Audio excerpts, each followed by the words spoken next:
Calma aí, eu tava... A Ju tá recebendo, né?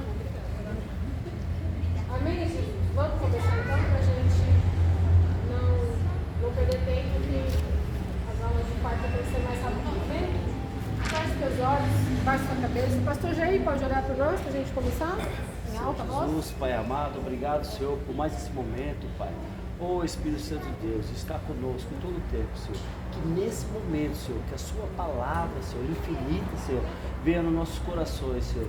Derrama, Senhor, sabedoria sobre a sua filha hoje, mais uma vez, Senhor. Que nos dê entendimento de sua palavra, Senhor. E que é o seu poder, a sua glória, em nome do Senhor Jesus. Amém. Amém? Glória a Deus. Glória a Deus. Vocês estão bem? Bom, irmãos, a gente fez intercessão, certo? Depois fizemos adoração. E agora nós vamos pegar, eu quero fazer um resumão, porque eu estava vendo ali a dinâmica das nossas aulas para a gente conseguir concluir o curso até dezembro. Nós vamos ter que correr, então não falte, porque vai ter bastante conteúdo daqui para frente, tá bom? Em nome de Jesus, minha boca Sara, e eu não preciso perder aula mais, porque se eu tiver que faltar, eu vou botar alguém para me substituir aqui para a gente não se atrasar para conseguir esse formato do mundo alinhadinho. Então hoje, galera, nós vamos aprender sobre o que são os pilares. Eu quero trazer uma definição bem legal para vocês de pilares. Acredito que, se não todos, a maioria já escutou os pastores comentando sobre os pilares do Emaús, né? Quais são os pilares do Emaús? Adoração, ensino, palavra, intercessão, evangelismo e administração. É isso aí, alguns, mas é isso mesmo. Então, nós já aprendemos intercessão, já aprendemos adoração, e hoje nós vamos encerrar esse capítulo falando de ensino, palavra e evangelismo. Todos eles são importantes, não tem grau de importância, não tem escala de importância, um não vive sem o outro, né? Vamos lá, por que pilares? Por que o pastor Sérgio, sob a direção do Espírito Santo de Deus, usou esse termo? Vamos entender por que pilar de adoração, por que pilar de intercessão? O que é um pilar? Para que ele serve? Como ele deve ser construído? O que acarreta a falta dele? Fiz algumas perguntas. Aí a resposta morfológica dessas perguntas torna clara a aplicação do conceito dentro da visão da edificação, que é a construção da Emaús. Na construção civil, enquanto que a coluna sustenta apenas paredes e tetos, os pilares desempenham um papel crucial. Aí tem algumas coisas em negrito que eu quero que vocês fixem bem na cabecinha de vocês. Um papel crucial, esses pilares, na estabilidade e sustentação das estruturas.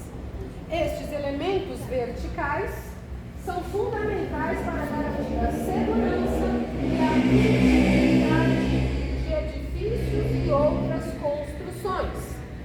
Muitos materiais são utilizados na construção de pilares, madeira, pedra ou concreto.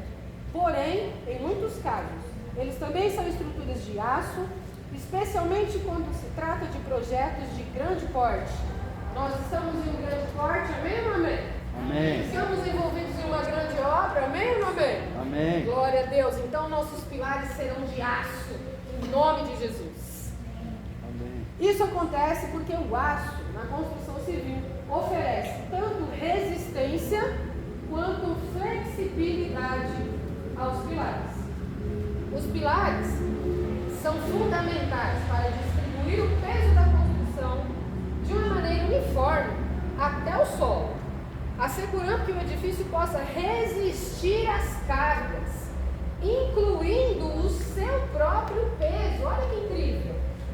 Eu, enquanto diretora do pilar de intercessão, o meu pilar tem que me sustentar também. Eu não sou o magnânimo que sustenta todo mundo, eu tenho que me sustentar. O meu pilar, eu tenho que me aguentar. Os ocupantes desse pilar, toda a igreja é ocupante desses pilares, porque os pilares da Emaús sustentam a estrutura da igreja Emaús, amém?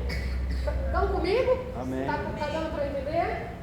E as influências externas, como ventos e abalos, olha que coisa incrível. Um pilar de uma construção, ele está lá para proteger toda aquela construção de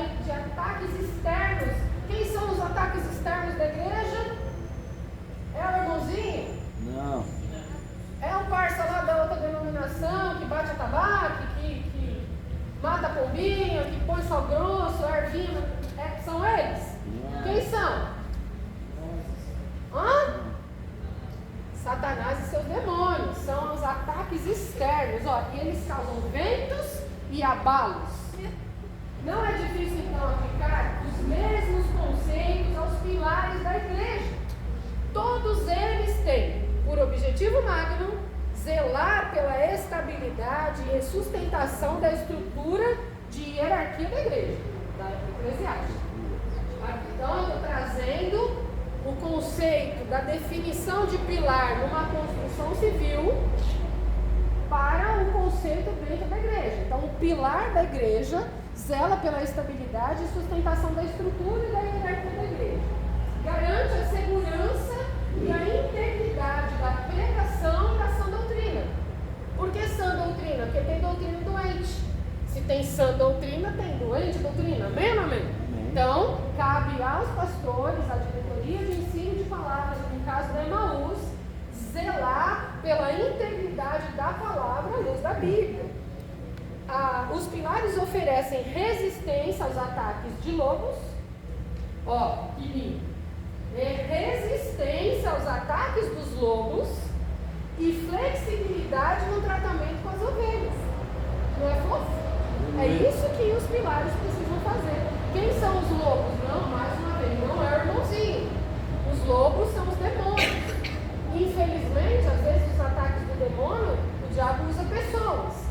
Mas quando a gente olha para essa pessoa, a gente não olha a pessoa, a gente olha quem está trabalhando através dele, né? E essa flexibilidade com as ovelhas diz respeito a isso mesmo. Esses irmãos que nesse momento, como também a palavra diz que a gente tem que cuidar com mais carinho dos mais fracos, então essa flexibilidade fala muito sobre isso, o cuidado nesta forma que nós temos que ter com os irmãos. E resistir ao pecado e às investidas do inferno, as influências externas. Então, deu para entender a analogia que a gente fez para aplicar o conceito pilar da construção civil para o conceito pilar da edificação da igreja? Todo membro, olha lá, todo membro, quem é membro de irmãos aqui? Amém. Quem não passou desodorante não levantou o braço, então eu vou entender que tem alguns aqui fedidos. Muito bem. Todo membro da Emaús é exortado a ser um obreiro de, ao menos, um desses pilares, bem como ser um cooperador de todos eles, seja atuando ativamente, engajando nos projetos de todos eles ou intercedendo por eles. O que eu quis dizer com isso, irmãos? Todos nós, enquanto membros da igreja, precisamos estar envolvidos nesses pilares. Porque o exército de Deus não tem espectador. É um exército. Só fica sentado soldado ferido, sangrando, machucado. Aí a gente vai lá e cuida. Do contrário, vocês todos precisam se envolver nos pilares. Então, assim, eu não vou me envolver no pilar da adoração, porque eu não tenho habilidade nenhuma para cantar nem tocar. Mas eu me envolvo intercedendo.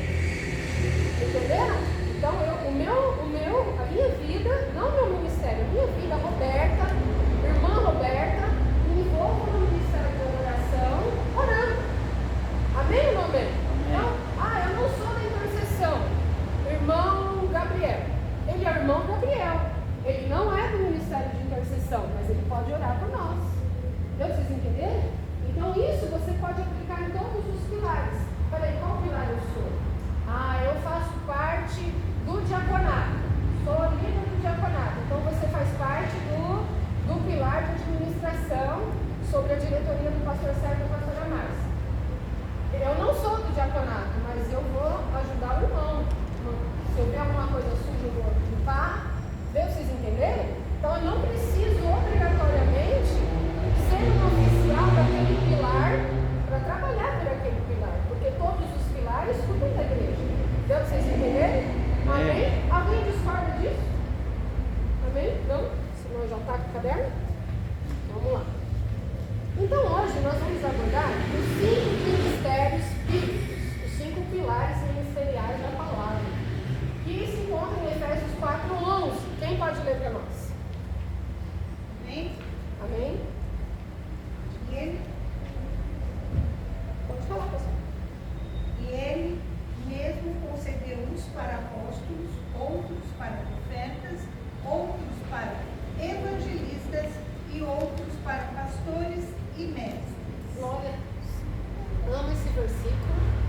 tudo que ele representa, irmãos.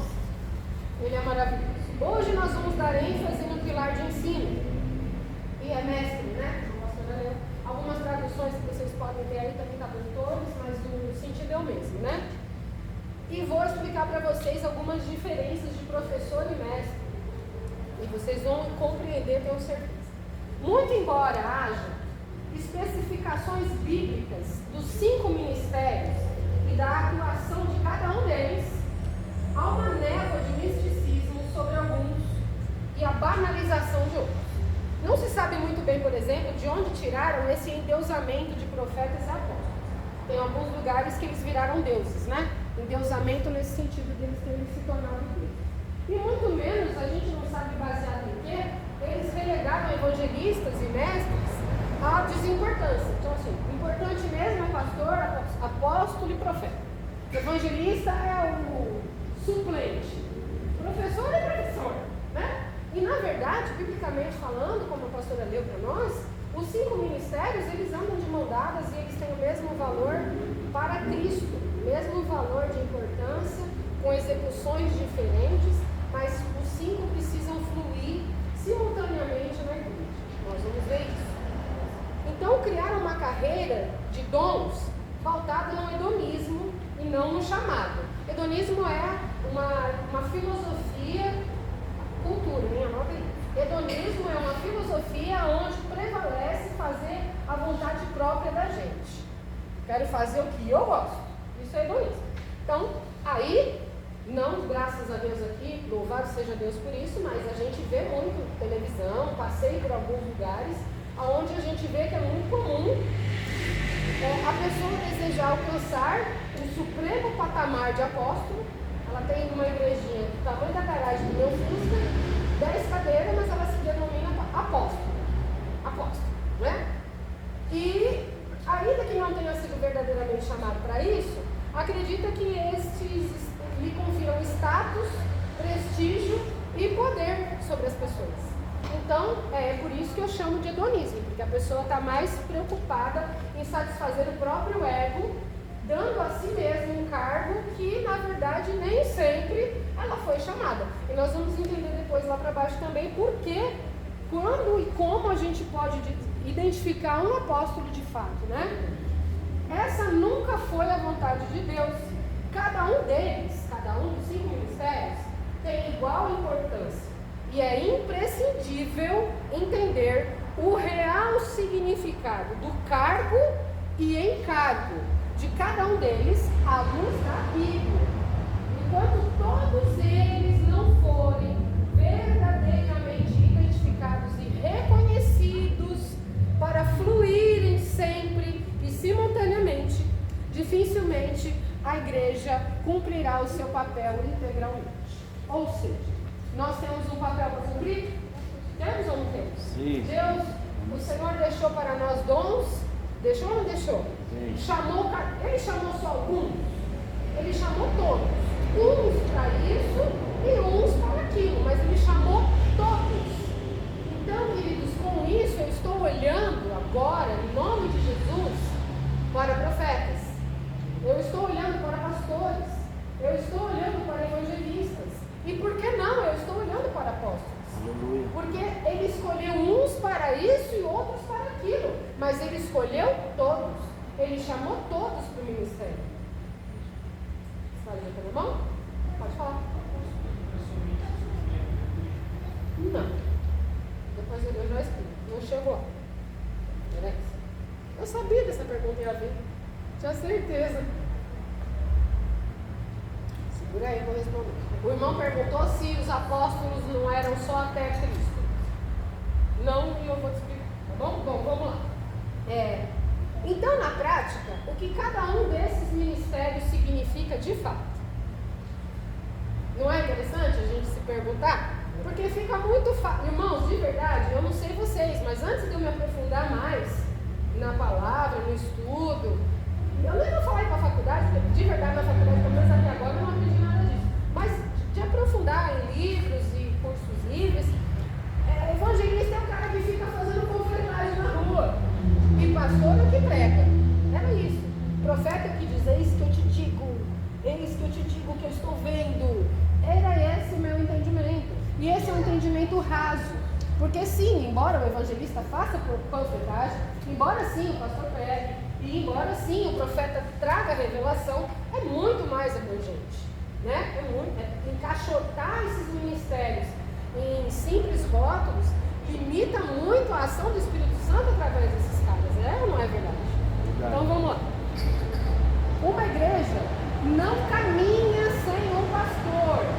Irmãos, uma igreja não caminha sem um pastor. Igreja de desigrejados não é igreja. Uma igreja não caminha sem um pastor. Por quê? Nós não somos ovelhas de um rebanho? E o pastor faz o quê? O pastor não conduz? Para caminhar. Se você não tiver um pastor para te conduzir, você não caminha. E se você não anda, você não vai fluir. E aí você não vai crescer, você não vai alcançar o lugar que você quer chegar. Então uma igreja não anda sem o pastor. Ela é desorganizada sem um diácono. A igreja ela é desorganizada sem... Eu não estou falando suja, viu?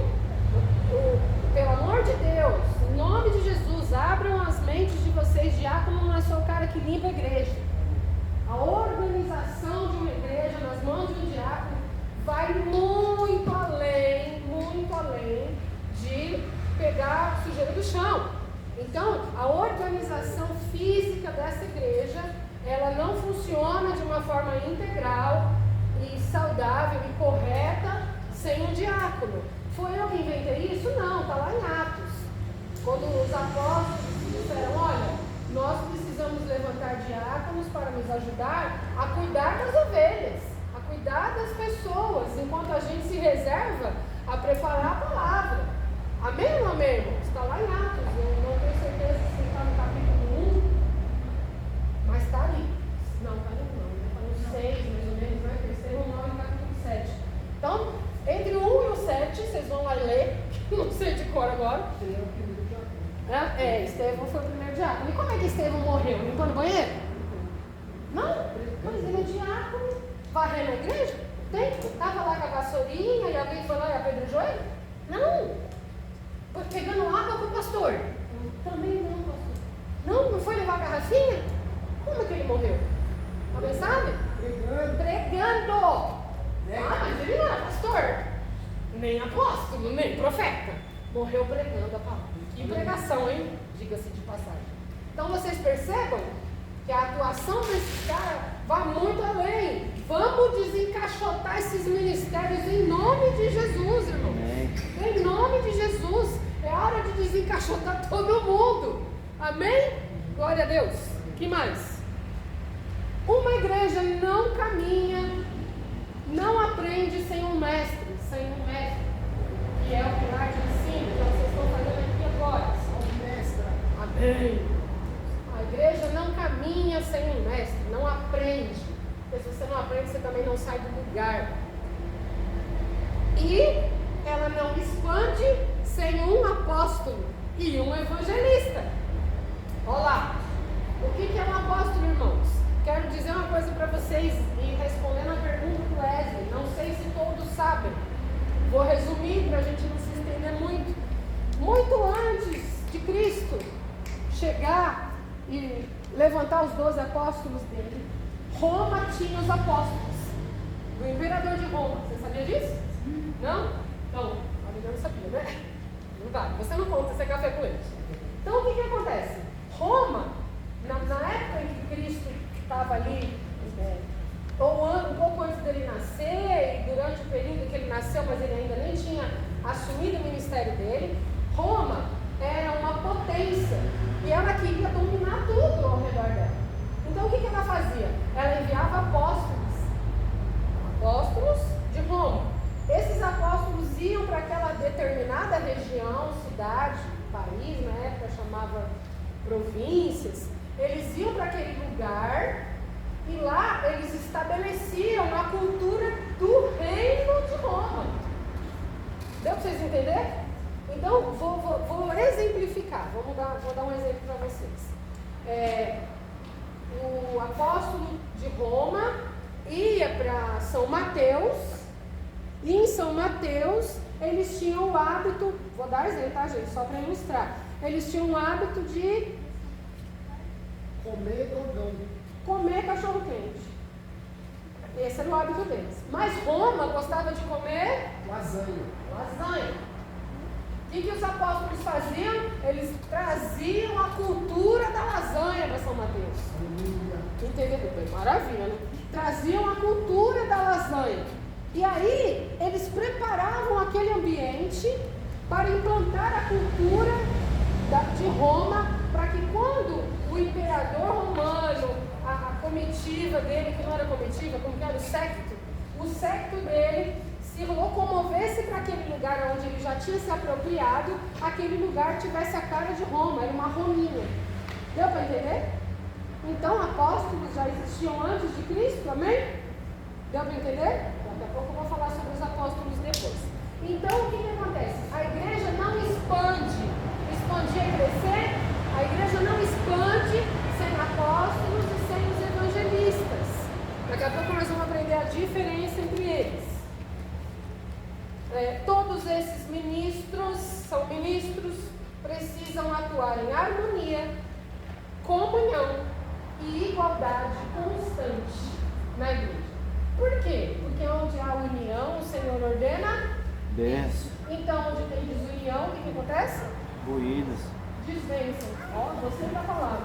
Então, se os ministérios não estiverem em harmonia e união, não tem bênção. Eu quero bênção para a minha igreja, para a minha vida. Vem mais? Amém. Então, a gente vai ter que trabalhar em união. Glória a Deus.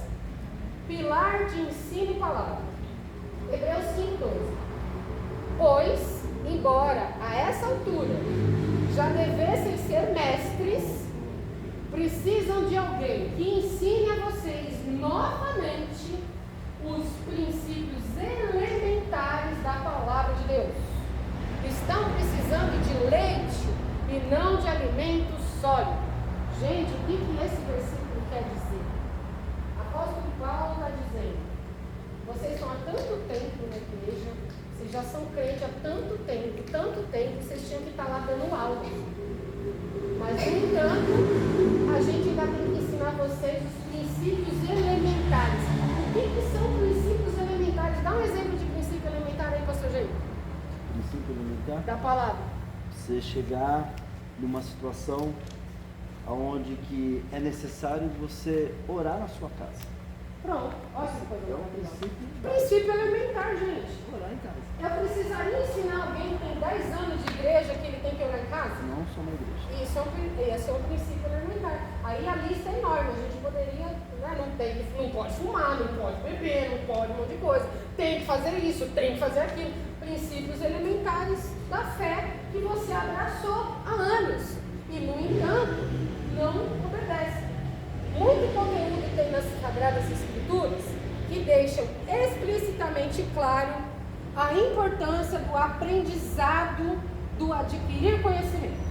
O ensino permeia toda a criação e a humanidade, desde a fundação do mundo.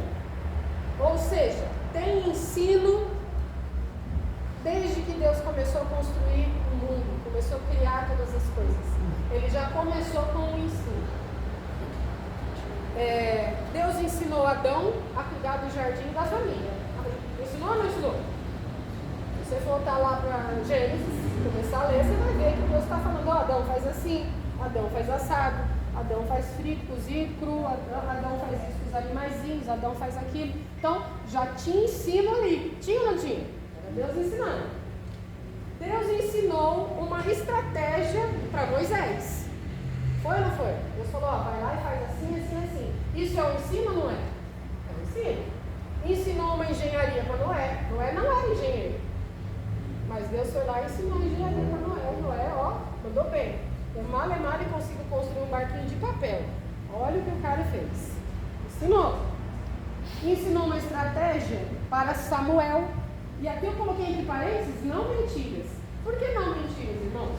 Quem é que lembra quando Deus falou assim: Samuel, vai lá na casa de Jessé e você vai escolher um dos filhos de Jessé e vai ungir rei. Lembra disso? Alguém não lembra? Por favor, essa é a hora. E aí eu falo.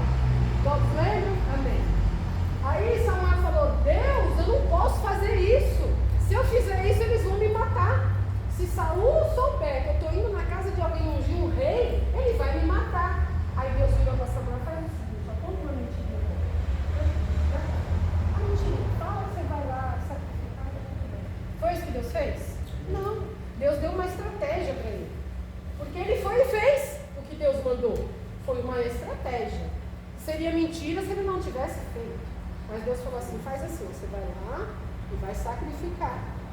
E aí Samuel teve uma estratégia. Vocês percebem a diferença? Deus não ensinou Samuel a mentir. Deus entregou para ele uma estratégia para que ele pudesse cumprir o objetivo que ele tinha, sem com isso ser exposto à morte. Deus não podia ter falado, não, vai lá, fica tranquilo, quando eu vou deixar nada acontecer com você. Podia, ele já tinha aberto o mar vermelho, não é?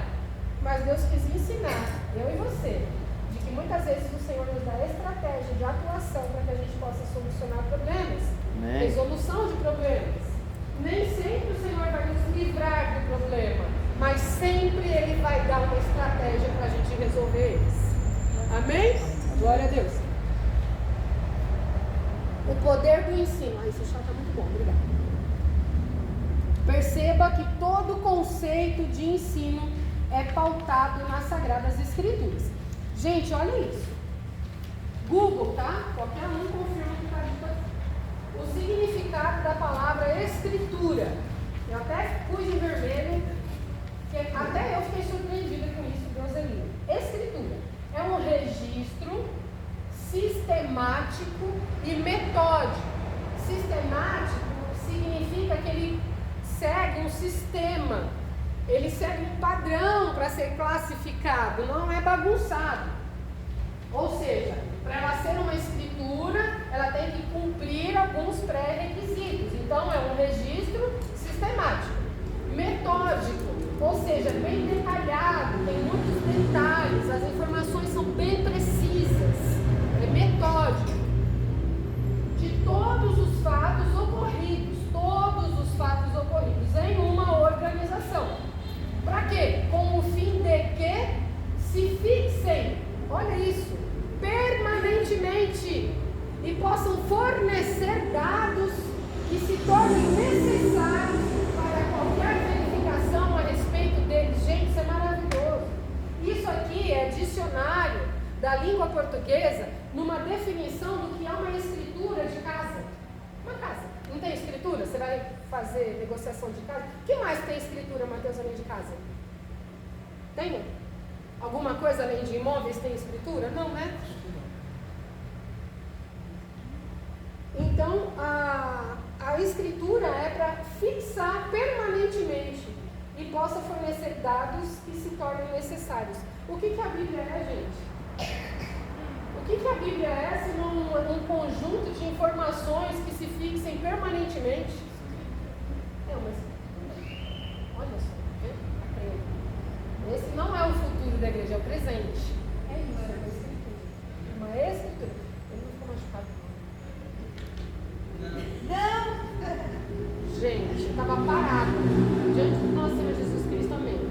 Parada assim, só que aí meu dedo levantou, ele veio correndo na minha direção, ele conseguiu o meu dedo entrasse no meio dele.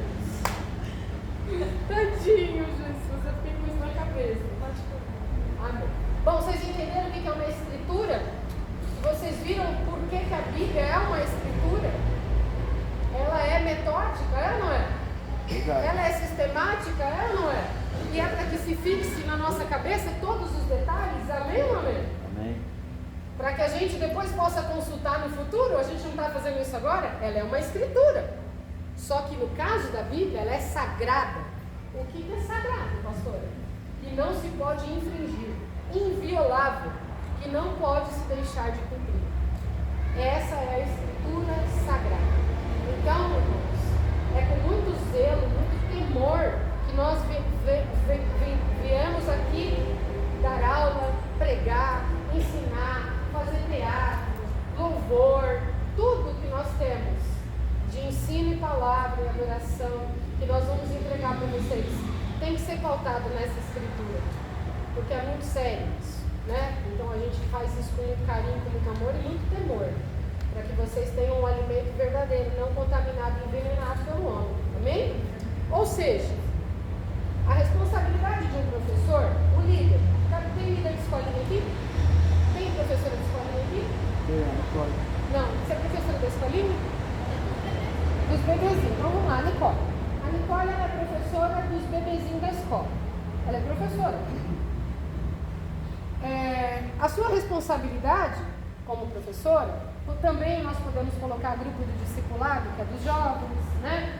Líderes de GF, quando tem o GF e tem um líder ali, é ensinar os seus discípulos a compreender e obedecer às Sagradas Escrituras. Esse é o seu papel. Amém? Já a responsabilidade do mestre é ensinar você a ensinar seus alunos de uma forma eficaz e eficiente. Eficaz, fazer o que é certo para atingir um objetivo. Eficiente, com qualidade. Não basta você fazer, você tem que fazer com qualidade. Não basta fazer qualquer coisa, você tem que fazer algo para cumprir um objetivo que você está propondo. Qual é o objetivo de uma professora da escola bíblica da igreja? Levar o aluno a aprender a palavra de Deus, para saber o que é certo e o que não é, e que ele cresça no ministério dele, amém?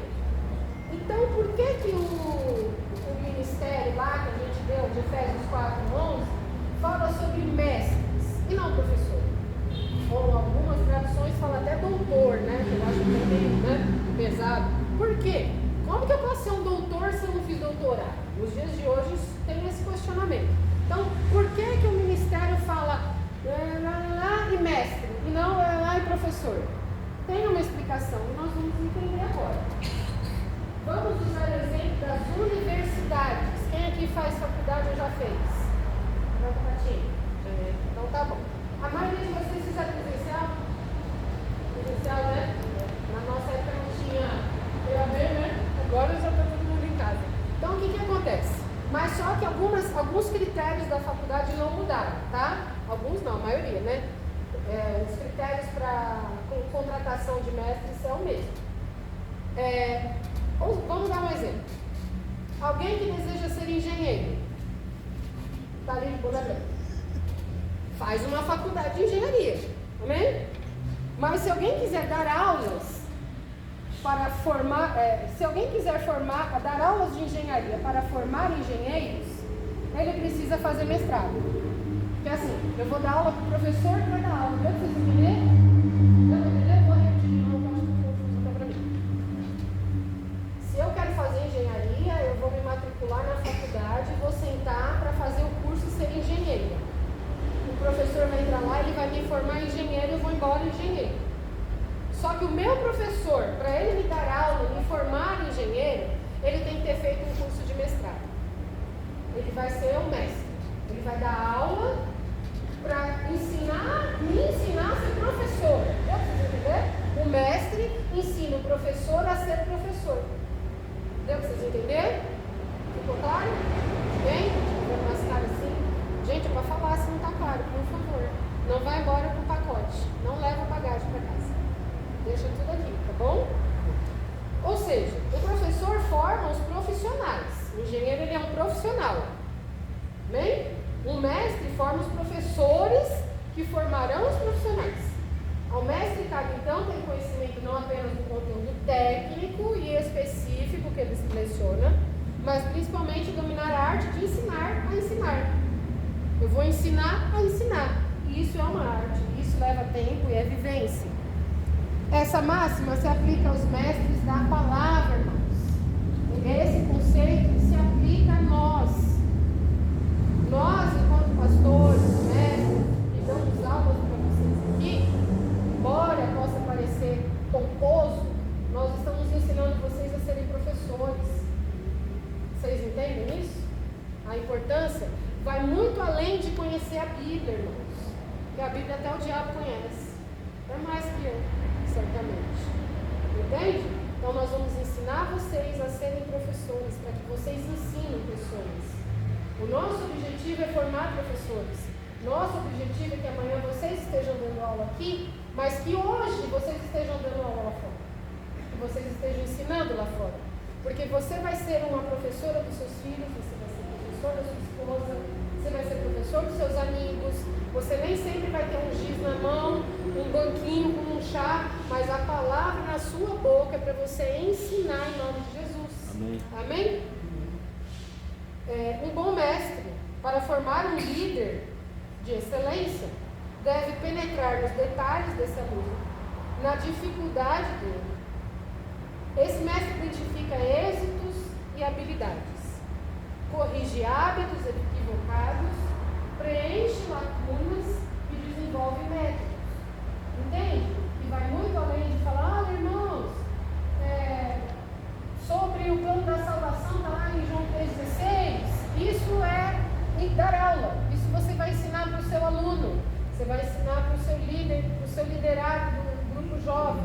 Agora, quando você quer que o seu liderado se torne um professor também, quando você quer começar a formar professores, existem coisas que você precisa aprender a ensinar a eles. Está comigo? Está comigo? Está dando para compreender mesmo? Eu sei que está pesado, né? O conteúdo mais sólido, mas vocês estão crescendo, vocês já estão com quase um ano de aula, então já dá para jogar um negócio mais forte para vocês. Então, assim, repetindo, vou repetir. O mestre identifica êxitos e habilidades, corrige hábitos equivocados, preenche lacunas e desenvolve métodos. E aí, se a gente for levar isso aqui, a gente vai lá no módulo de temperamento e comportamento. Amém ou não amém? O que é desenvolver métodos. A mesma forma de ensinar você não é a mesma que ensina a mim. Se eu sou uma boa professora, eu tenho que olhar para você e falar, não, a Laís eu tenho que ensinar assim, mas se eu ensinar o Henrique assim, eu vou perder ele. Deu para vocês entenderem? Isso é um bom mestre, isso é um bom professor. Ele vai desenvolver métodos, vai conhecer o seu aluno, as suas dificuldades, para conseguir extrair o melhor dele. Eu tenho que extrair o melhor de vocês, para que vocês possam dar frutos verdadeiramente. Amém? Exemplo, alfabetizar. Alfabetizar requer um grau de conhecimento. Ensinar a alfabetizar requer outro. Alguns têm uma aptidão muito aguçada. Meu marido, com criança. Refinada e excelente para alfabetizar a criança.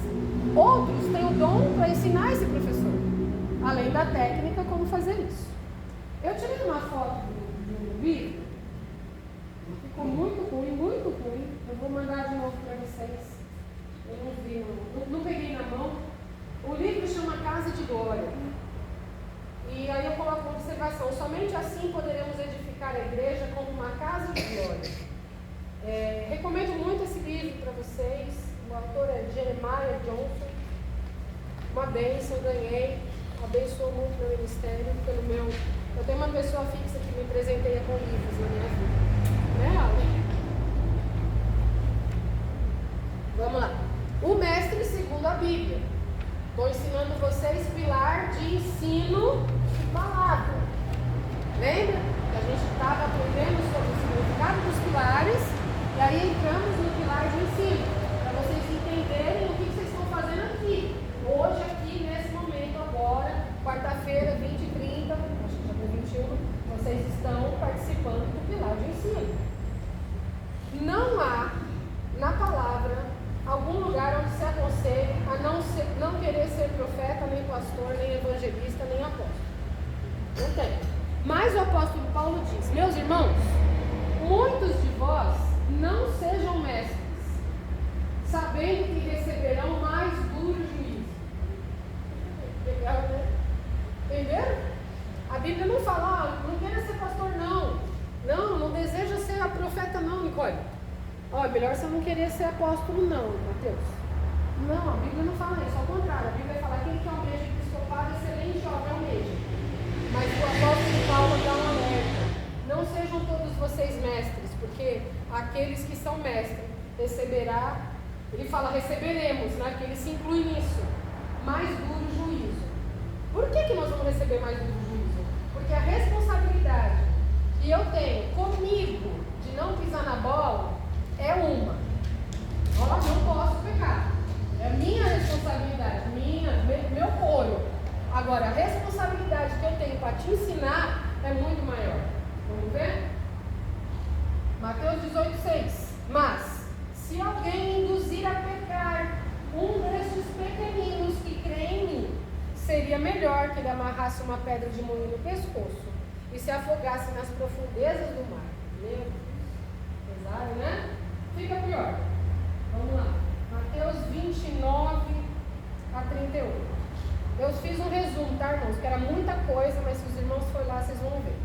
É o mesmo 18, só com o versículo 29 e 38. Ai de vocês, mestres da lei e fariseu hipócrita, pois edificam os túmulos dos profetas, edificam os túmulos, constroem sepulturas, pois por isso estou lhes enviando profetas, sábios e mestres da lei. A uns vocês mataram e crucificaram, a outros açoitaram nas suas sinagogas e perseguiram de cidade em cidade. Assim recairá sobre vocês todo o sangue justo derramado na terra, a quem vocês assassinaram entre o templo e o altar.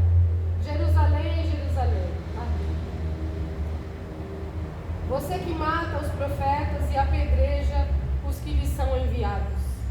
Quantas vezes eu quis reunir os seus filhos, como a galinha reúne os seus pintinhos debaixo das asas, mas vocês não quiseram.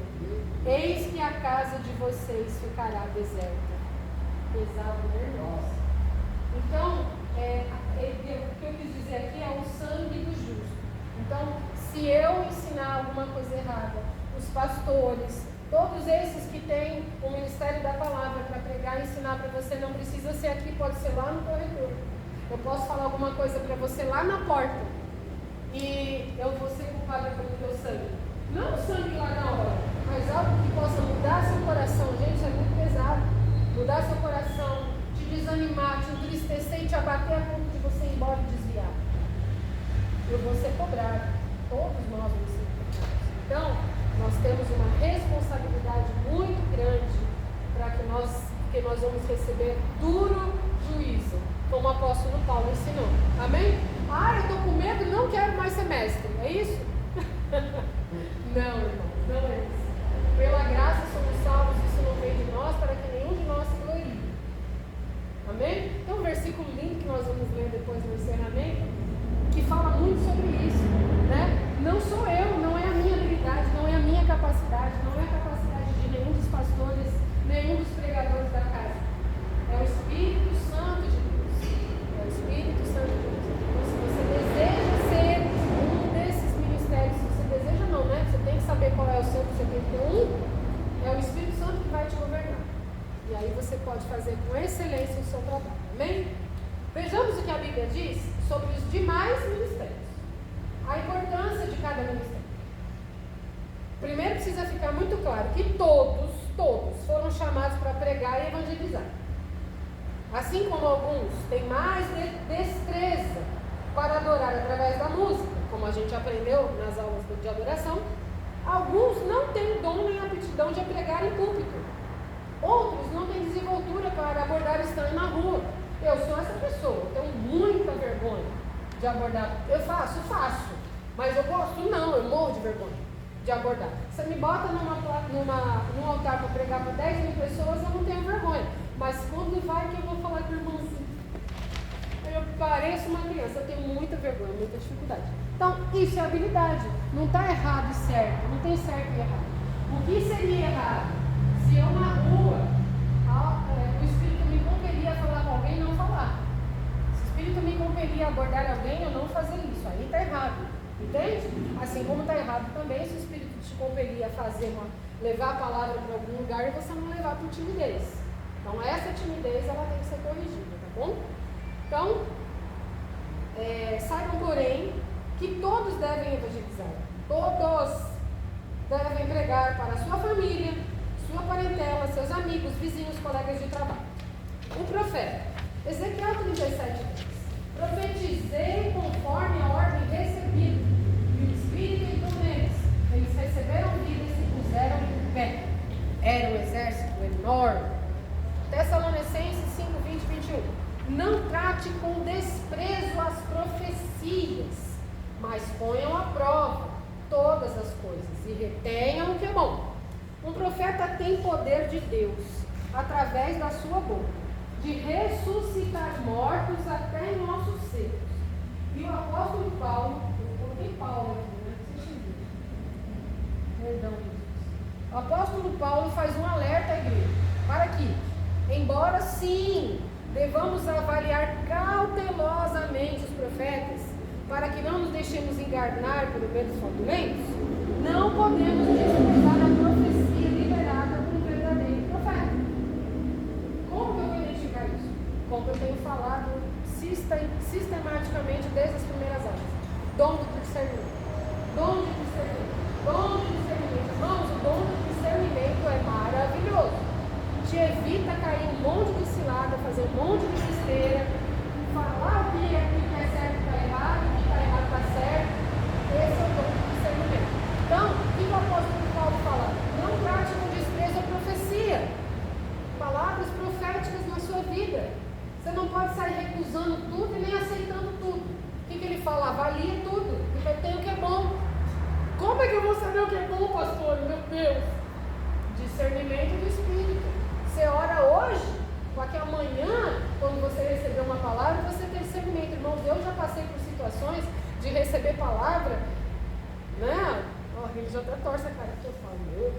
Então tem de tudo, irmão. Outro dia me falaram que eu estaria onde agora? Eu estaria em Paris. Infelizmente não foi dessa vez.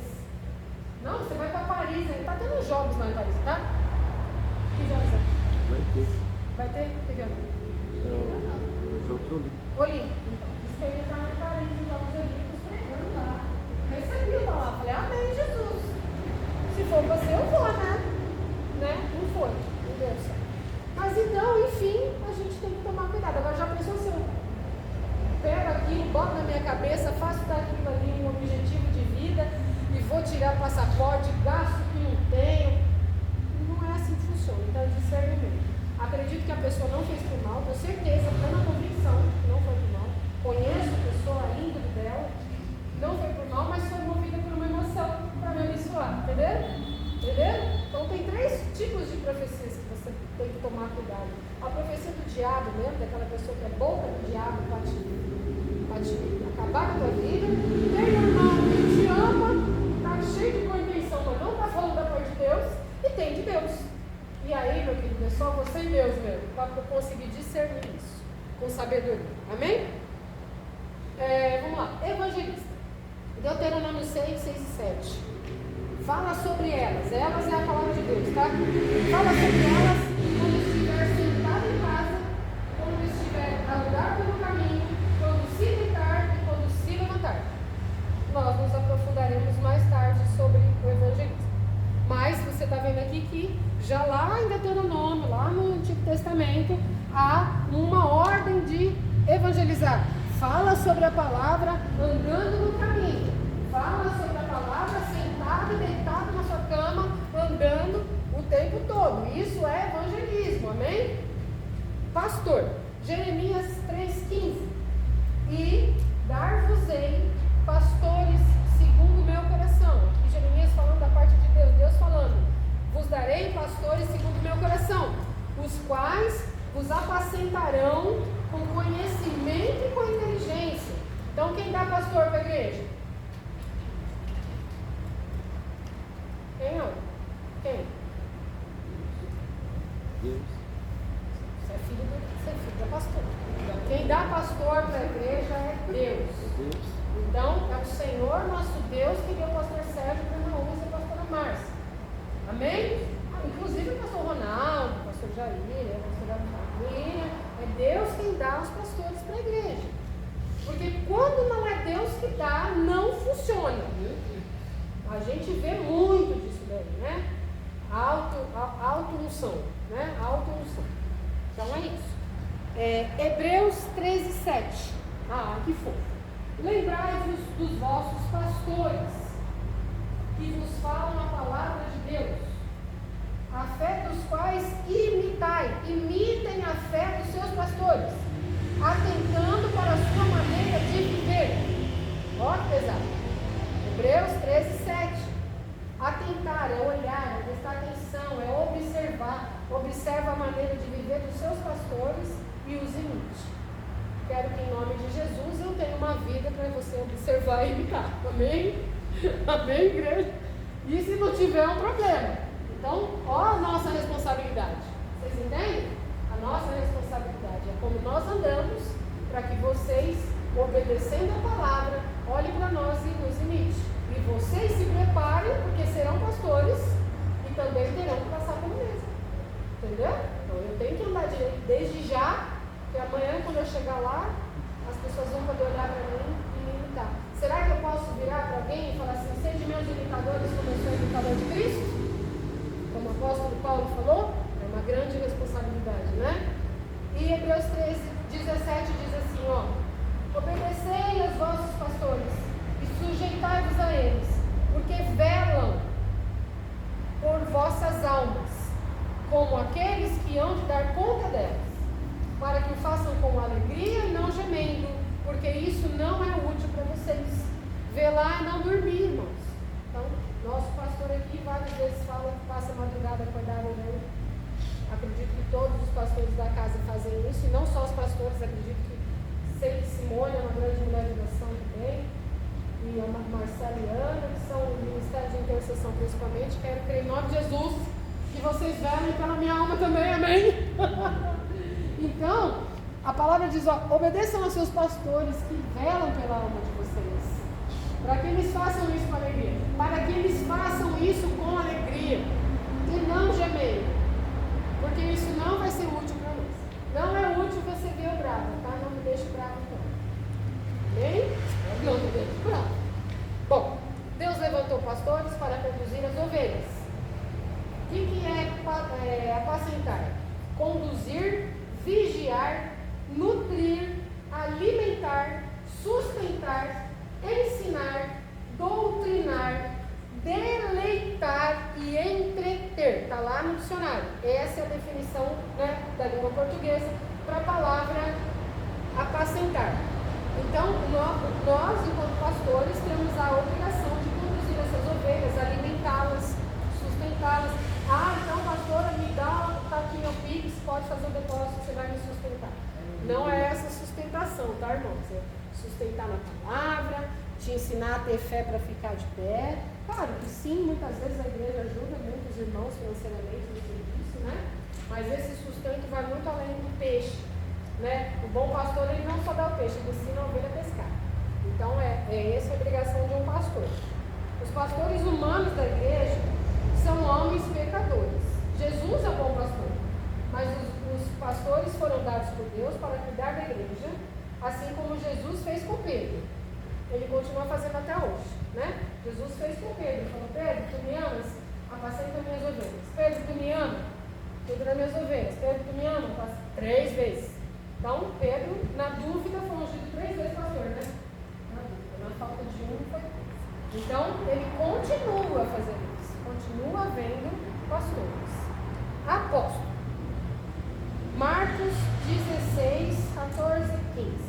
Mais tarde, também eu dei uma resumida aqui, tem uns pontinhos em parênteses.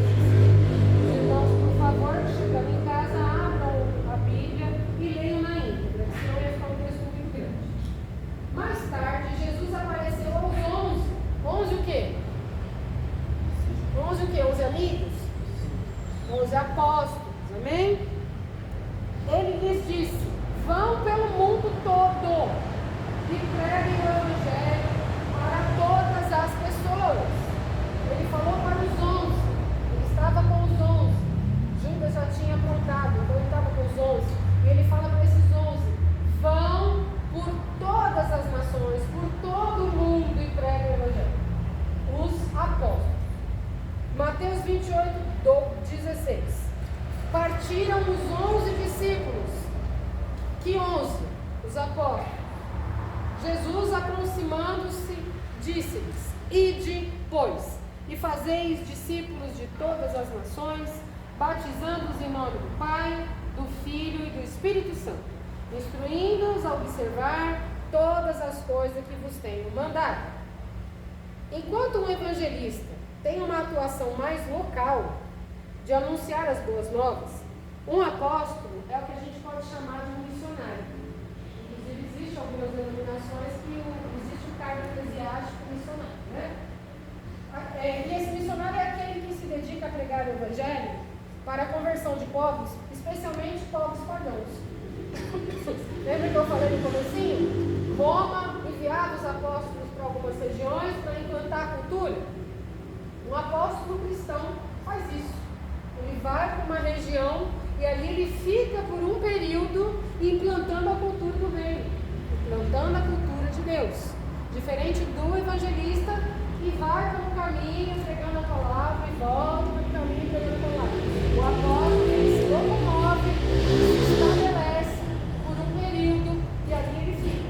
Aquele que se dedica a pregar, ou seja, não é ide e mandar os outros fazerem, é ide e apóstolo. Então o apóstolo ele não manda os outros fazerem, ele vai e faz. Amém ou não amém? E mais legal, vocês assistiram o vídeo que eu mandei do amado Timóteo? Não entenderam? Começou com uma explicação dele. Isso, é que é uma ministração aqui. Ele tá, seria a gravação de um show, onde ele prega e canta. É um CD, né, Aldo, que ele estava lançando? Estava lançando aquele CD. E aí ele traz a ministração de Paulo para Timóteo, como se Paulo estivesse falando com Timóteo. Volta aí e assiste de novo, oi? É, 1 Timóteo. É como se ele vai conversando, verbalizando, como se ele fosse Paulo conversando com Timóteo. É maravilhoso, bonito. Não assista, não sei se está os versículos. Oi? Ele cita os versículos.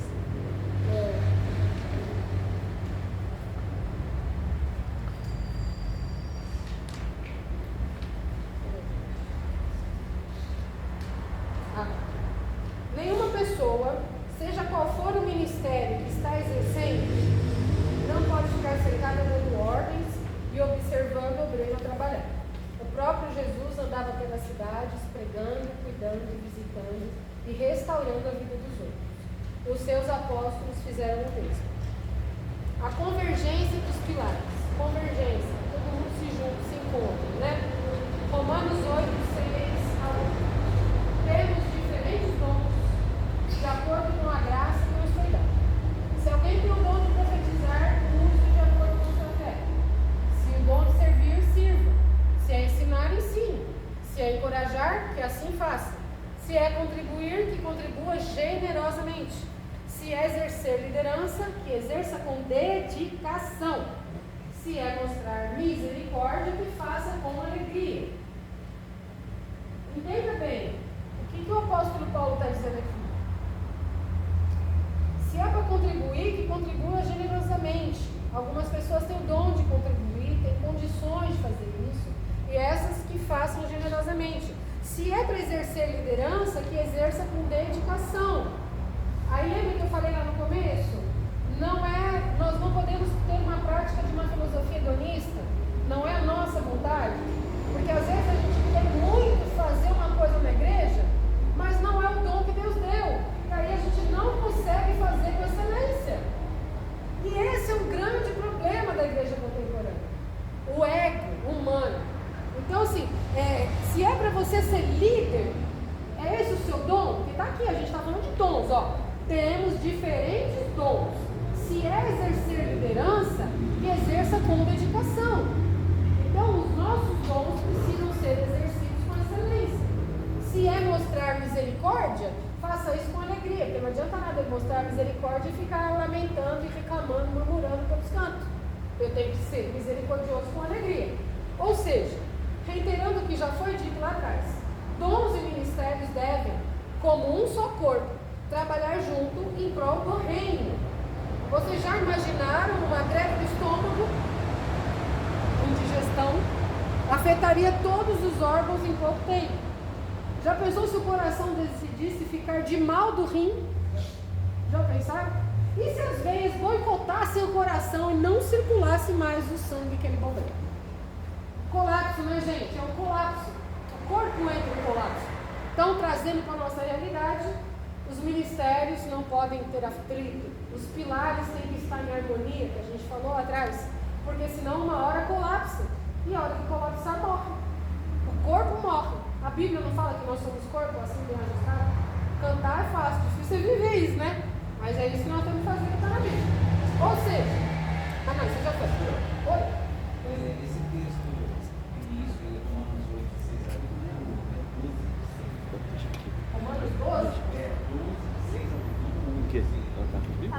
Obrigada, vou corrigir com mandar o tá? Ó, pastor Ronaldo está pedindo pra gente, vocês têm caneta. consegue cair, é Romanos 12. Eu posso pegar meu celular para vocês corrigir, por favor. Aí, pastora, você falou, acho que já deu até a hora, se bobear, que essa aula está comprida. Falta pouco, ai meu Deus, acabou. E aí, qual que é meu chamado? Como é que eu faço para saber o que eu sou, pastor? Como me identificar? Primeiramente, entendendo que, embora o ministério não funcione sem dom, não há um dom exclusivo para um chamado específico. Entendeu? Você pode ser mestre, você pode ser evangelista e profetizar. Deu para vocês entenderem? Amém. Não é assim, não, eu sou evangelista, não profetizo. Não, vai lá e fala para o irmão que o profeta está lá. Não, gente, o Espírito Santo tem liberdade no nosso meio. E não é porque você é professor, mestre, que você não pode ter o ministério da misericórdia. E aí vai, todos os dons que a gente vai ler ali. Então tem vários dons que são distribuídos entre os irmãos nos seus ministérios. Entenderam? Então você pode ser professor, mestre e profetizar, pode ser evangelista e ter palavra de conhecimento. Os dons são distribuídos entre todos. Podemos identificar 5 ministérios em Efésios 4:11, como nós já lemos. Já no tocante à manifestação de dons na igreja, são talentos ou capacidades dados por Deus para a edificação da igreja, isso é, seu crescimento e encorajamento. Precisamos de encorajamento, irmãos, para a gente poder suportar as lutas, as batalhas, lembra os abalos, os ventos. Precisamos de encorajamento. Por isso que é tão importante a gente andar junto, um encoraja o outro, entende? Então nós precisamos disso. Encontramos no Novo Testamento da Bíblia pelo menos 20 dons que o Espírito Santo dá. Falar em línguas, curar, ajudar, liderar, discernir espíritos, animar, evangelizar, contribuir, palavra de sabedoria, administração, pastoreio, ensino, interpretação de línguas, misericórdia, apostolado, profetizar, operar milagres, servir, fé e palavra de conhecimento. Algumas. Como o apóstolo Paulo disse em 1 Coríntios 12:4, há diferentes tipos de dons, mas o Espírito é o mesmo. Todos os dons têm a mesma finalidade: edificar o corpo de Cristo, que é a igreja. Encontramos até 24 dons do Espírito, dependendo da tradução. Porém, alguns desses dons são citados de forma diferente, então parece que é mais, mas é repetição. Vocês têm aí anotado a lista completa dos dons na Bíblia, está em Romanos 12, 6, 8, que o pastor acabou de corrigir, e mais está certo. 1 Coríntios 12, 8, 10, aí está os versículos. Posso perder... Oi. Posso mandar isso aqui para o grupo? Bonitinho isso aqui. Por favor, pode, por favor. Posso perder meu chamado? Sim ou não? Posso perder minha unção? Sim ou não? Vamos, gente, por favor. Posso perder meu chamado? Quem acha que eu posso? Não vou julgar ninguém. Posso? Posso perder a unção? Tá vendo? Normal ficar com dúvida. Tudo bem, vocês estão aqui para aprender. De hoje em diante vocês vão saber responder. É legal, ó. Legal. Bom, sim. Tá na Bíblia, né? Tá na apostila, né? Tá lá. Ao contrário do que ouvimos de alguns desavisados, sim. Deus retira a unção, sim. Afinal, o dom é dele. E se ele se retira, a unção vai com ele. Amém? Amém. Corte rápido. Oi? Corte rápido. Corte rápido. Corte tá rápido. Vale ressaltar aqui que homossexuais, dependentes químicos, etílicos, criminosos, vistos por aí, cantando hinos, recitando versículos, fazem pelo Espírito de Satanás para enxovalhar o Evangelho. Me julgo. Eu vou na palavra, irmãos.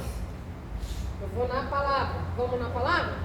Essa pessoa em questão, ela pode ter sido pastor? Pode. Pode ter sido levita? Pode. Pode ter aberto 50.000 igrejas. Pode ter tido uma igreja com 10.000 membros? Pode. Mas ela está onde? Ela está na rua, se prostituindo, se drogando? Ela está fora dos caminhos de Deus? Então ela não está profetizando o nome de Deus. Ela não está cantando através do Espírito Santo de Deus. Ela muito menos pregando pelo Espírito Santo de Deus. Isso é Satanás. Tiago 3, 11 e 12 diz: acaso pode brotar da mesma fonte água doce e amarga? Meus irmãos, pode uma figueira produzir azeitona? Uma videira pode produzir figo? Da mesma forma, uma fonte de água salgada não pode produzir água doce. Então, é sim, sim, não, não. O que vier além disso é procedência maligna. Não importa o que ele foi, importa o que ele é. Ele pode ser restaurado, perdoado, transformado e pode voltar a assumir o ministério. Deus pode tudo, irmãos. Enquanto houver um fôlego de vida, o último suspiro, você pode ser perdoado. Não vai ser eu nunca que vou dizer que a pessoa não pode voltar. Mas o que eu vou dizer em nome de Jesus, através da palavra, é que hoje essa pessoa não está falando pela boca de Deus. Então não se deixe enganar. Porque tem uma modinha incrível que eu vejo no Instagram, mas meus dedos... Aí eu apago e saio. Aí eu volto lá de novo. Aí eu não respondo. Porque dá vontade de responder. Sabe? Umas coisas loucas. Você vê os homossexuais assim. Gente, amém. A gente ama o homossexual. Mas a gente não ama a homossexualidade. Amém, irmão? É uma igreja evangélica, uma igreja cristã. A gente é pautado na palavra. Então, para nós, isso é impraticável. Ou a pessoa aceita que está no caminho errado, quer ser transformada, e nós vamos recebê-la, discipular e cuidar, ou então ela não é cristã. Não dá para ser as duas coisas, porque não pode jorrar duas águas aqui. 1 Samuel 16, 14. Essa é o versículo milenar. Em contrapartida, o Espírito do Senhor se retirou de Saul, e um espírito maligno vindo da parte do Senhor o atormentava. Gente, Saul foi um homem escolhido por Deus. Saul era um cara legal. Ele era um cara legal. Saul, ele foi atrás das ovelhas do pai dele. Quando Saul foi escolhido rei, ele estava numa empreitada procurando o rebanho do pai dele que tinha se perdido. Ele era um bom filho, ele era um homem de Deus, ele era um bom homem. Entende? Mas algo que ele pensou, ele nem fez, irmãos. Olha o poder do pensamento. Ele pensou a respeito de Davi, um pensamento invejoso, e o Espírito se retirou dele, irmãos. Olha como nós temos que cuidar até do que nós pensamos. E ele era um homem bom, e foi Deus que levantou Davi, mas Deus levanta e derruba, Deus dá e tira, Deus põe e tira. Nós temos que tomar cuidado, não apenas com aquilo que nós dizemos e fazemos, mas até o que pensamos. Se nós queremos permanecer com a unção e o chamado que Deus nos deu, em nome de Jesus. Amém? 1 Coríntios 10, 12. Assim, aquele que considera estar de pé, cuide para que não caia. Então, se cuida que não caia, significa que pode cair. Então, pode sair também o Espírito, pode sair, pode perder a unção e perder o chamado. Amém? Ou não? Tem gente, irmãos, que a gente vê, eu prego em algumas igrejas, que é o lugar do Senhor, às vezes o Senhor me permite isso, e amigos, pessoas que a gente conhece, que a gente vê que a pessoa permanece no altar, e está nítido que o Espírito se retirou. Está nítido, irmãos. Depois que o Espírito se retirou de Saul, ele permaneceu 20 anos. 20 anos ele permaneceu como rei. Entende? Não foi assim, ó, Deus retirou o espírito de Saul e no dia seguinte Saul saiu e caiu morto e deposto. Não, ele continuou 20 anos infernizando a vida do povo, fazendo da vida de todo mundo um inferno. Até o filho ele tentou matar, que já sabe. Vocês entendem? 20 anos. Então tomem cuidado com a unção sobre a vida de vocês.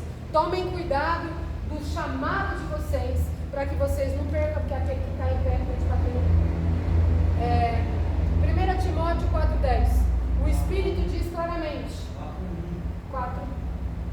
É o, né? É o. 4:1. O Espírito diz claramente que nos últimos tempos alguns abandonarão a fé. Ou seja, tinha fé e abandonou. E seguirão espíritos enganadores e doutrina de demônios, por causa da hipocrisia dos que falam mentiras e que têm a própria consciência cauterizada. Por que abandonaram? Por causa da hipocrisia dos que falam mentira. Cuidado com quem fala mentira. Que mentira? Mentira a respeito da palavra. Ah, pode. pode isso, pode aquilo, não tem problema. Ai, Deus conhece o seu coração. Isso te assusta ou te consola? Dizer, Deus conhece o seu coração, isso te consola ou te assusta? A mim assusta muito. A mim assusta muito. Eu acho que de todas aqui eu sou a mais pecadora. Entende, irmãos? Esse é o plano de Deus. Que a gente olhe para nós mesmos como para trapo de imundícia. Para que a gente olhe para nós mesmos com essa, porque a palavra diz, se você se julgasse a si mesmo, não seria condenado e julgado, né? Eu falo a respeito da Santa Ceia, então eu procuro buscar isso na minha vida e quero que em nome de Jesus vocês façam isso também. Cuidado com os que falam mentira, para que vocês não abandonem a fé, apostatar da fé. Juízes 16, 20. Porque ele não sabia que o Senhor já tinha se retirado dele. Estou trazendo versículos para mostrar para vocês que perde unção, perde chamado. Esse Juízes 16 está falando de Sansão. Sansão não sabia que o Senhor já tinha se retirado dele. Se retirou dele por quê? Porque ele resolveu desobedecer a Deus e os pais e casar com uma mulher que não era para ter casado. E por último, Salmos 51, 11. Não me lances fora da tua presença e não retires de mim o teu Santo Espírito. Aí eu trouxe aqui o que foi o que me inspirou a mandar a pregação para vocês, né?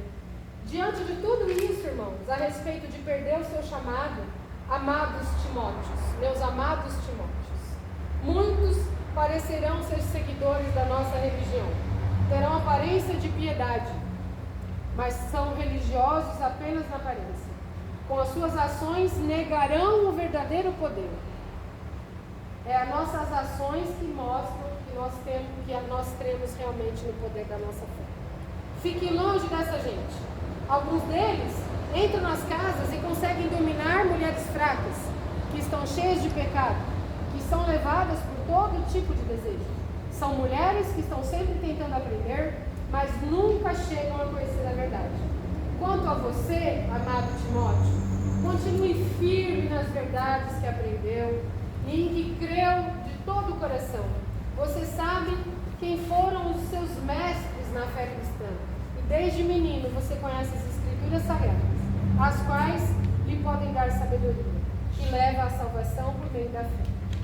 Por último, irmãos, rapidinho, o pilar de evangelismo, como a gente falou bastante já do evangelismo, dos apóstolos, eu trouxe só uma relação de alguns exemplos. Como vimos anteriormente, o evangelismo é um dos 5 ministérios bíblicos. O evangelista tem uma atuação bastante similar à do apóstolo, que se estabelece em período em determinadas regiões para anunciar o evangelho, promovendo o ajuntamento de um número suficiente de pessoas para a fundação de uma igreja ali, bem como treinar pastores para dirigir. Ou seja, o apóstolo tem que ter essa função de juntar pessoas. Era isso que o apóstolo Paulo fazia, o Barnabé, João Marcos, eles iam para as regiões, juntavam o povo ali, treinava aquele povo, treinava um líder e ia embora para outro lugar. Essa é a incumbência de um apóstolo.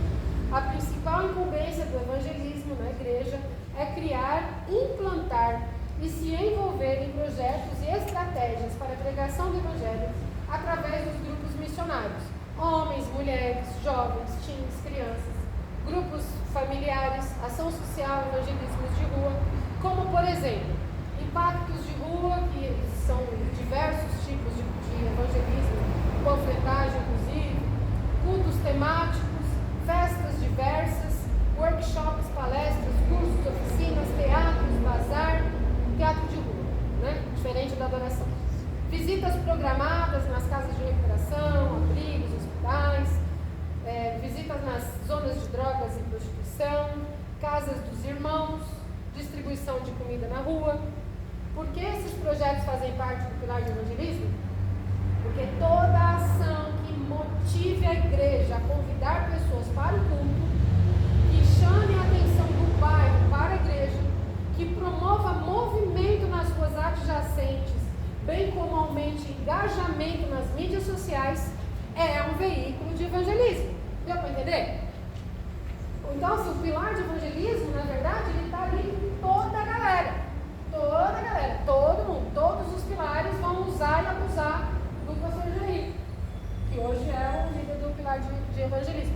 Por quê? Mesmo que não faça parte, quando diz respeito a fazer uma panfletagem lá fora, o teatro é da adoração. Mas a gente vai fazer uma divulgação, vai fazer uma panfletagem lá fora, vai fazer uma recepção bem animada, já é o evangelismo. Porque você está atraindo o povo para a igreja, deu para entender? É muito mais do que entregar papelzinho, a abrangência desses ministérios. Porque a igreja precisa entender, aceitar e praticar o conceito bíblico de que ela faz parte desse pilar. Não existe apenas um grupo de meia dúzia de pessoas responsáveis para evangelizar o bairro. O evangelismo é um pilar que dá estratégias, projetos e, em parceria com o pilar de ensino, dá treinamentos para que todos obedeçam ao ID. Por último e mais importante, abra sua Bíblia em 2 Samuel 5,12.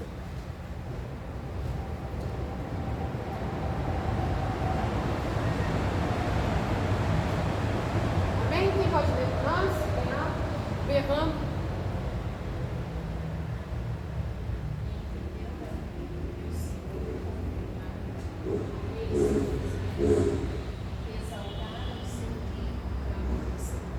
Entendeu Davi, lê bem alto, sim. E entendeu Davi que o Senhor confirmava rei sobre Israel, e ele exaltara o seu reino por amor do seu povo.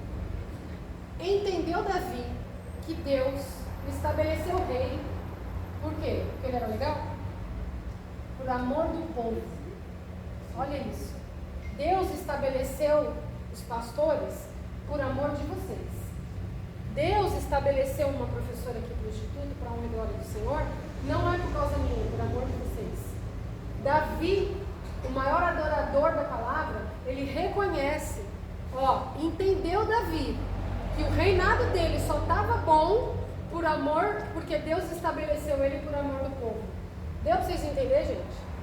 Nunca vai ser sobre nós. Eu não estou estabelecida, e toda a honra e glória do Senhor, eu tenho tanto temor cada vez que vou dizer isso no meu coração. Eu não estou estabelecida como professora de vocês, porque eu sou legal, porque eu amo mais a Deus do que vocês, porque eu sei mais do que vocês, porque eu aprendo mais que vocês, porque eu oro mais que vocês. É porque Deus ama vocês. E aí Ele colocou alguém aqui para ensinar vocês, porque Ele quer que vocês aprendam. Nenhum apóstolo, pastor, evangelista, nenhum dos 5 ministérios, nenhum desses homens na Bíblia só orava. Todos trabalhavam, todos metiam a mão na arada, todos saíam para fazer as coisas, todos pregavam, todos andavam pelas cidades, jovens.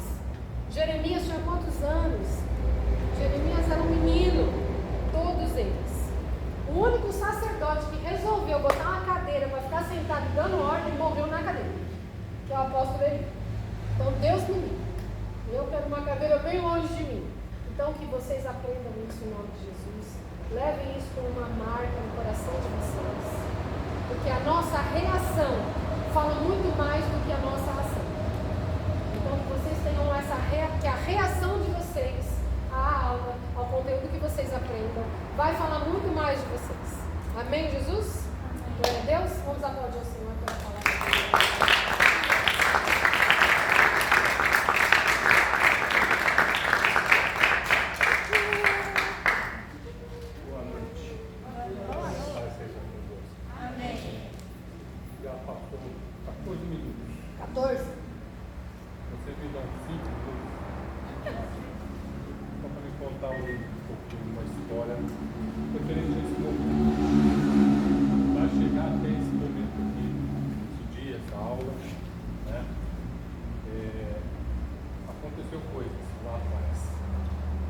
Esse momento, hoje ainda, não é os pilares estruturados e definidos do que nós oramos e pedimos para Deus.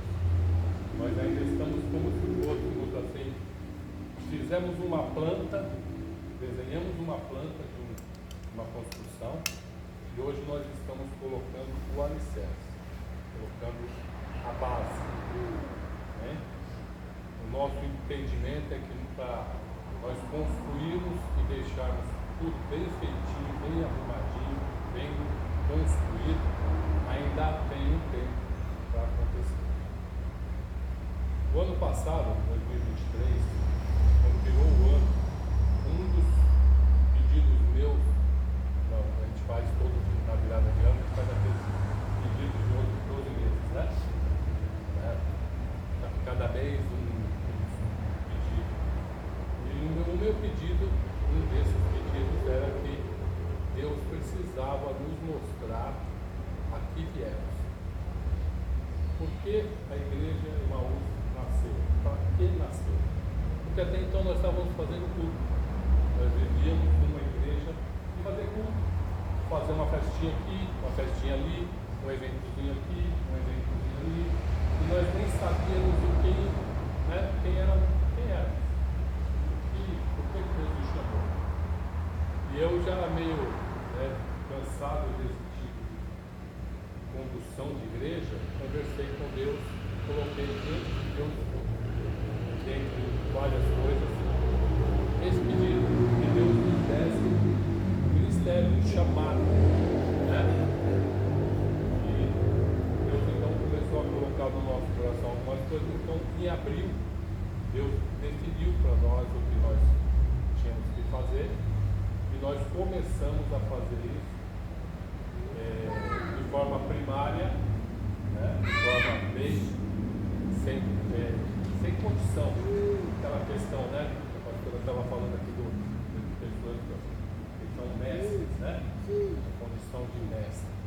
Nós estávamos, de alguma forma, ali como professores tentando ser mestre, sem ser mestre, sem ter um chamado para mestre. Amém? E nós começamos então, dentro do nosso propósito, dentro daquilo que Deus colocou no nosso coração, começamos a primeira aula, que foi a aula de uma mulher, né? Primeiro curso, né? Primeira matéria, quando nós fizemos a última aula de homilética, chegou a pastora Roberta, a família, e aí eles começaram a agregar com a gente. E é por isso que eu estou querendo hoje falar isso para vocês. Nós começamos a estruturar, nós recebemos de Deus em janeiro, abril, o desenho, o projeto, né? A planta, o que tínhamos que fazer. E aí de abril para cá nós começamos a estruturar. Começamos a comprar areia, o cimento, né, os ferros. E aí de lá para cá foi chegando a pastora Roberta, o Jair, e aí nós começamos então a pôr a massa, né, no chão ali, fazer os buracos, e começamos a fazer. Estamos hoje ainda estruturando esse projeto. Bem? Eu penso assim, nós temos nítido no nosso coração, no nosso entendimento, que a nossa igreja tem que ter algumas colunas que sustentam ela. Nós chamamos de pilares. Okay? A base é a palavra de Deus, a base nós entendemos, já conhecemos. O que nós estamos fazendo hoje é construir esses pilares, essas colunas. Amém? O dia que nós tivermos realmente construído, estruturado, alicerçado, levantado, colocado de pé essas colunas, nós vamos começar a poder pôr telhado, parede, deixar ela bonita. Mas nós precisamos chegar ao ponto de construir, levantar as colunas. Bem? Então, em outras palavras, essas colunas, elas estão entre nós.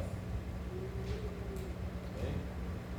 Eu penso que algumas pessoas que estão aqui, principalmente, que têm chamado, têm capacidade de se tornar mestres, porque eu penso que essas colunas, e uma das colunas nossas é o ensino, né? Essas colunas precisam ser muito bem estruturadas. E só vamos conseguir fazer uma coluna bem estruturada, por exemplo, nesse pilar de educação, ensino, no dia que nós tivermos o